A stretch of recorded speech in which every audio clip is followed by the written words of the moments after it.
रुकिए, अगर आप भी क्लास 12th के छात्र हैं तो यह वीडियो आपके लिए बहुत ही इंपॉर्टेंट होने वाली है, क्योंकि इस क्लास में हम लोग हिंदी का जो चैप्टर 3 है संपूर्ण क्रांति, इसका मोस्ट वायरल ऑब्जेक्टिव क्वेश्चन लेकर आ चुके हैं, जो कि आपके फाइनल बोर्ड परीक्षा 2027 के लिए 100% इंपॉर्टेंट है। अगर आप लोग इस वीडियो को लास्ट तक देख लेते हैं तो समझिए जो संपूर्ण क्रांति है इसका एक एक ऑब्जेक्टिव क्वेश्चन जो इंपॉर्टेंट है, जो आपके पेपर में आने वाला है, सब इस क्लास में क्लियर हो जाएगा। और आपको लास्ट में बताना है कि आप लोग कितना क्वेश्चन सही बना पाते हैं और आपको कितना पहले से याद था। चलिए तो वीडियो को स्टार्ट करते हैं, लास्ट तक जरूर बने रहिएगा। पहला क्वेश्चन देखिए और इसका आंसर लगाइए। कह रहा है किसने कहा था अभी ना जाने कितने मीलों इस देश की जनता को जाना है। बताइए किसने कहा था बाबू, आप लोग कमेंट देखिए, ऑप्शन देखिए और इसका आंसर लगाइए। कह रहा महात्मा गांधी ने, डॉक्टर राजेंद्र प्रसाद की, जवाहरलाल नेहरू ने कि लाल बहादुर शास्त्री ने। यह बहुत ही इंपॉर्टेंट क्वेश्चन है, जवाहरलाल नेहरू ने कहा था, इसको आप लोग याद कर लेंगे। तो ऑप्शन क्या हो जाएगा, ऑप्शन सी सही हो जाएगा।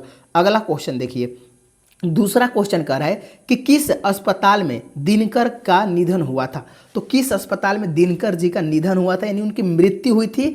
तो याद रखेंगे विलिंगडन नर्सिंग होम में, विलिंगडन नर्सिंग होम में उनकी मृत्यु हुआ था, इसको भी याद कर लेंगे। सब बाबू वायरल क्वेश्चन लेकर आए हैं, आपको देखिएगा 2027 में पेपर में जितने भी क्वेश्चन कराएंगे 100% लड़ने वाला है। अगर आप लोग मेरा पूरा वीडियो देखते हैं बाबू तो वादा है मेरा आप लोगों से कि एक भी क्वेश्चन आपका पेपर में नहीं छूटने वाला है। एक एक क्वेश्चन का धजिया उधेड़ देंगे और एक एक क्वेश्चन आपको याद करवा देंगे, अगर आप लोग रोज क्लास देखते हैं। इसीलिए चैनल को अभी तक सब्सक्राइब नहीं किए हैं तो सब्सक्राइब करके जुड़ जाइएगा और वीडियो को लाइक जरूर करते रहिएगा ताकि वीडियो और भी बच्चों तक पहुंचे।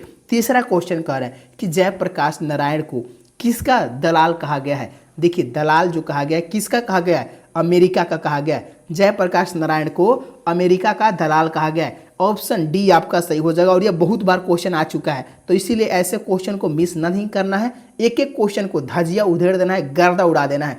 चलिए चौथा क्वेश्चन कह रहा है कि जयप्रकाश नारायण के स्वास्थ्य पर निगरानी रखने वाले डॉक्टर का नाम था। तो जयप्रकाश के नारायण के जो स्वास्थ्य पर निगरानी रखने वाला डॉक्टर था उनका क्या नाम था बाबू, तो याद रखें डॉक्टर रहमान नाम था। ऑप्शन ए सही हो जाएगा। और देखिए बाबू अगर आप लोग पहला और दूसरा चैप्टर का ऑब्जेक्टिव नहीं देखे हैं तो उसको जरूर जाकर देखिएगा, क्योंकि उसमें बहुत ही इंपॉर्टेंट क्वेश्चन करवाए हैं। अगर आप लोग उसको देख लेते हैं तो बहुत बढ़िया बाबू, आपका पूरी तैयारी कंप्लीट हो जाएगी, पहला और दूसरा चैप्टर। और तीसरा तो आज हम करवा ही देंगे।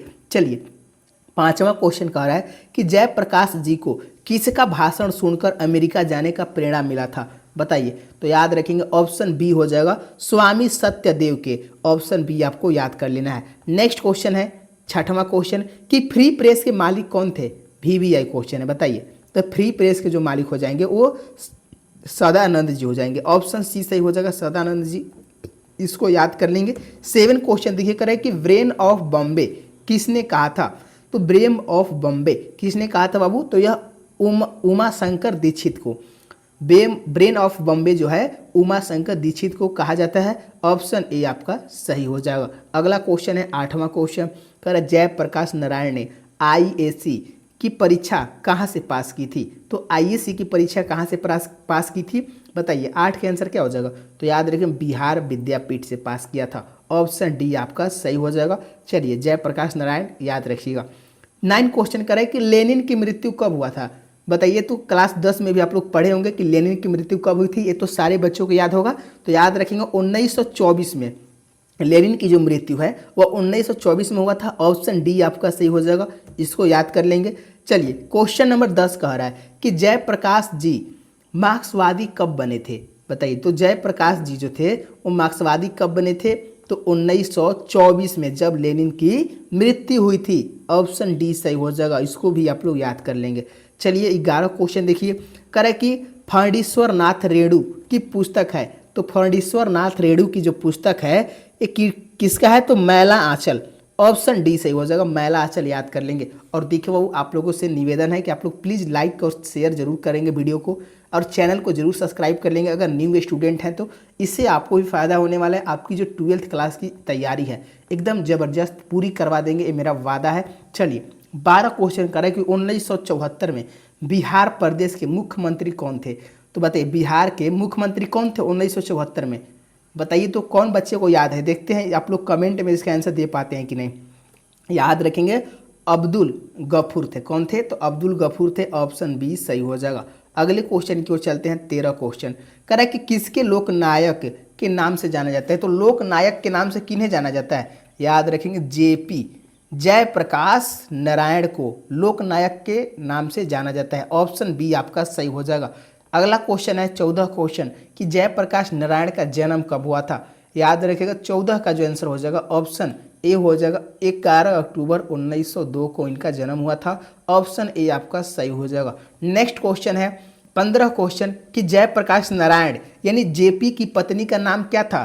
तो उनके पत्नी का जो नाम था ना प्रभावती देवी नाम था। क्या नाम था? तो जयप्रकाश नारायण जी के पत्नी का जो नाम था वो प्रभावती देवी नाम था। ऑप्शन सी आपका सही हो जाएगा। अगले क्वेश्चन की ओर चलते हैं। 16 क्वेश्चन की करें कि रिंग अस्ट्रक्शन ऑफ इंडिया पॉलिटी किसकी रचना है? बताइए। तो रिंग अस्ट्रक्शन ऑफ इंडिया पॉलिटी किसकी रचना है? तो याद रखेंगे ऑप्शन हो जाएगा जयप्रकाश नारायण की। ऑप्शन डी सही हो जाएगा। अगला क्वेश्चन है 17 क्वेश्चन कह रहे कि प्रजा सोशलिस्ट पार्टी का गठन कब हुआ था? याद रखेंगे 1952 में हुआ था। ऑप्शन ए इसका बिल्कुल सही हो जाएगा। नेक्स्ट क्वेश्चन है 18 क्वेश्चन कि जयप्रकाश नारायण को भारत रत्न की उपाधि दी गई थी। यहाँ पर भारत रत्न हो जाएगा। तो भारत रत्न की उपाधि कब दिया गया था? तो याद रखेंगे 1998 में दिया गया था। ऑप्शन बी आपका बिल्कुल सही हो जाएगा। 19 क्वेश्चन है उर्वशी किसकी रचना है? VVI क्वेश्चन है। इसका आंसर आप लोग याद कर लेंगे। जो उर्वशी है ये किसकी रचना है? तो यह रामधारी सिंह दिनकर जी की है। ऑप्शन ए आपका बिल्कुल सही हो जाएगा। ऑप्शन ए को याद कर लेंगे। क्वेश्चन नंबर 20 देखिए कि माटी की मूर्तें यह रचना किसकी है? तो माटी की जो मूर्त है यह राम वृक्ष बेनीपुरी जी की रचना है। ऑप्शन बी सही हो जाएगा। अगले क्वेश्चन की ओर चलते हैं। 21 क्वेश्चन कि दिनकर जी किस लिए प्रसिद्ध हैं? जो दिनकर जी है ना वो किस लिए प्रसिद्ध हैं? 21 का याद रखेंगे साहित्यिक रचना के लिए। ऑप्शन ए आपका सही हो जाएगा।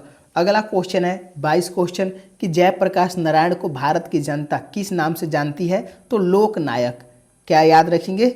लोकनायक के नाम से जानती है और इनके शॉर्टकट में जेपी कहा जाता है। ऑप्शन सी आपको याद कर लेना है।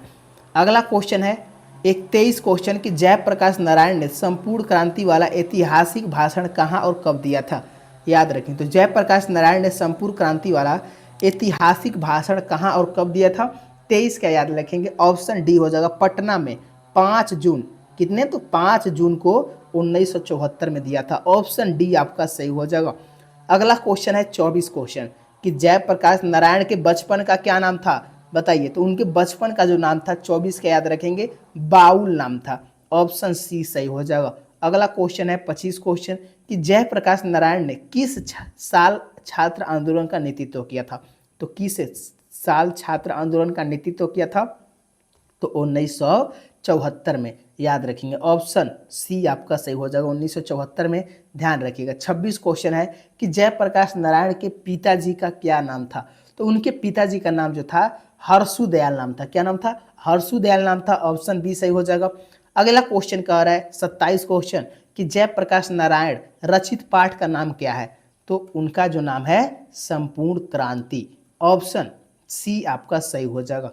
नेक्स्ट क्वेश्चन देखिए बाबू, ये सब इंपॉर्टेंट है, आपको याद कर लेना है। 28 क्वेश्चन कह रहा है संपूर्ण क्रांति क्या है? तो संपूर्ण क्रांति जो है एक क्या है? भाषण है। ऑप्शन बी सही हो जाएगा। और देखिए अगर आप लोग इसका PDF चाहते हैं, आप लोग ग्रुप में नहीं जुड़े हैं तो कमेंट बॉक्स के नीचे देखेंगे तो आपको ऊपर में ही लिंक मिलेगा, तो आप लोग उस पर क्लिक करके ग्रुप ज्वाइन कर लेंगे। चलिए 29 क्वेश्चन कह रहा है संपूर्ण क्रांति किसकी देन है? तो संपूर्ण क्रांति जो है वो जयप्रकाश नारायण की देन है। ऑप्शन डी आपका सही हो जाएगा। ध्यान रखेंगे। अगला क्वेश्चन है 30 क्वेश्चन कि संपूर्ण क्रांति पाठ में दिया गया भाषण किसका है? तो याद रखिएगा जयप्रकाश नारायण जी का है। ऑप्शन ए सही हो जाएगा। तो फाइनली हम लोग 30 क्वेश्चन कर लिए हैं। तो आप लोग 30 में से कितना सही बनाए ईमानदारी से जरूर कमेंट में लिख कर जाइएगा। चलिए, और अभी तक लाइक और सब्सक्राइब नहीं किया है चैनल को तो आप लोग लाइक कर लेंगे और वीडियो को चैनल को जरूर सब्सक्राइब कर लेंगे। तो जल्द ही हम लोग चैप्टर 4 का ऑब्जेक्टिव लेकर मिलने वाले हैं और इसका सब्जेक्टिव भी जल्द ही लाने वाले हैं। तो धन्यवाद दोस्तों, मिलते हैं अगले वीडियो में। जय हिंद दोस्तों।